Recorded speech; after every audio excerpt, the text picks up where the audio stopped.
news flow out of Pretoria Portland Cement, alternatively PPC. It's expecting cement demand this year to be lower than 2009. That's after first quarter sales fell. And of course, as we see that slowdown hitting the residential property environment. What's your view on PPC? Today we came down 1 2/3% at 33 Rand 70. Recently we went ex-div on PPC, didn't we? Evening, Bronwyn. Indeed it did, and it took a fair knock on the ex-div day. It gave up more than the dividend. It was a fairly chunky dividend, but PPC is a stock I think we've been talking about now for a year and a half, where it seems to have been stuck at around that 30. I've got to be honest, I hadn't noticed that it actually started to move a bit, but construction is going to be late cycle. PPC is going to be part of that late cycle. They're saying they're seeing 2010 coming in at lower sales than 09. 09 were not great sales to start with. Really, we've got to go back to 08 and 07 to really find those great sales. But it's got traction in those low 30s. I just don't know if it's going anywhere on the upside anytime soon. Merafe also out with news today saying that its full year headline loss per share will be between 6 and 7 cents. Do you have a view on Merafe? Have you had an opportunity to look at that trading update? Yeah, I mean, Merafe was one of those, in the commodity boom, they were earning 40-odd cents doing ferrochrome and the like. The problem is that between Eskom increases, but more than that, they shut down a humongous amount of their capacity. And although they brought a lot of the capacity back on, even when they were at 60-70% capacity, for them, they were still at a loss. They're now at about 80-85% capacity, and that kind of gives them almost a break-even, slight profit situation. So they really need that final bit to kick in for them to come through. And I think if you're looking at Merafe, it's very, very speculative. It's been very, very volatile in the last couple of years. We can go back to June of 2007, around 30, all the way up to 4.30. Volatile stock, but the fundamentals are going to start kicking in. Maybe in the second half, we need to see that demand come through, and we need sustained demand coming through. City Lodge also out with a trading update today, and this is certainly one of the stocks that will benefit from 2010 and a number of visitors emerging onto South Africa's shores.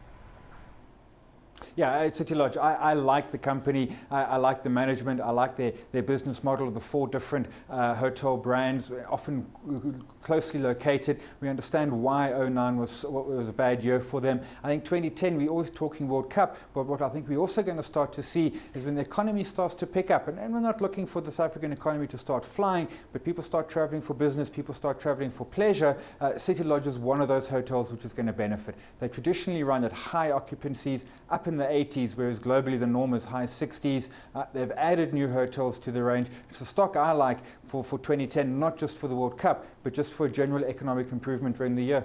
From a valuation perspective, at 79 Rand 80 on City Lodge, is there value to be had at these levels?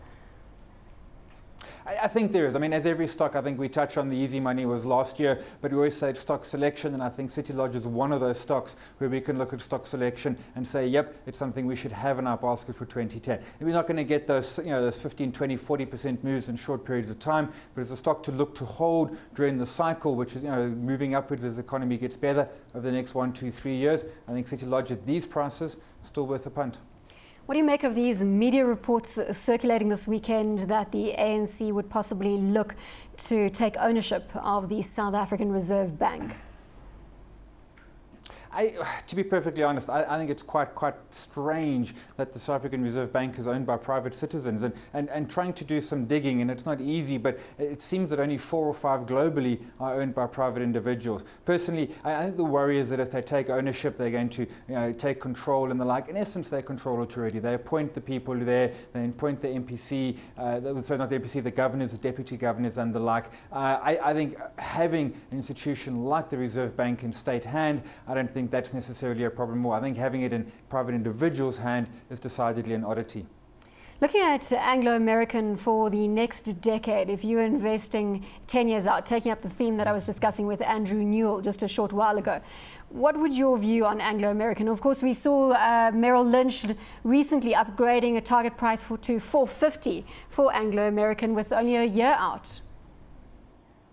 Yeah, and we chatted about that last Thursday, and you said 450 in the next year, and my answer was a simple no way. I think, but companies like Anglo American, if we start taking, and I like the idea, we focus short term invariably, particularly as traders and the like, commentators, but if we're taking that 10-year picture, I like a 10-year picture. I think companies like Anglo American, they're well positioned, they're quality companies, I think they're a good investment. However, I think if you were saying to me, would I look at Anglo versus BHP Billiton for 10-year view, I would probably side onto BHP Billiton. It's a little more pricey right now, but going out, they've got a better geographic spread and they've got a better commodity spread, which I would prefer over a longer term. What about Sasol with that 10-year view? That's one of Cannon Asset Managers' stock picks for the next decade. I think Sasol and 10-year view is, I mean, that's the first stock you put in it. And this is a planet that is run on oil. We're going to see 150 oil again in the next decade. We're probably going to see 200 oil again well, not again, 200 oil in the decade coming up. Sasol makes oil out of coal and gas. They're selling a lot of IP these days, so it's not just what's going through Sasolburg and the like. If you own a car, if you live on planet Earth, Sasol has to be first stock in your portfolio.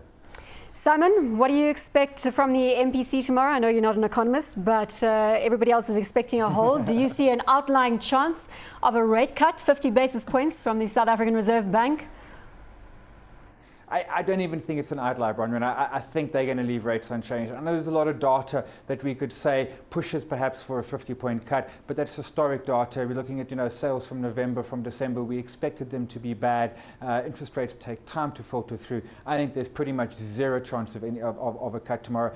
I think it's going to remain unchanged. All eyes on that US GDP data out. Fourth quarter GDP consensus run about 4.5% to 5%. Are we going to move on that number?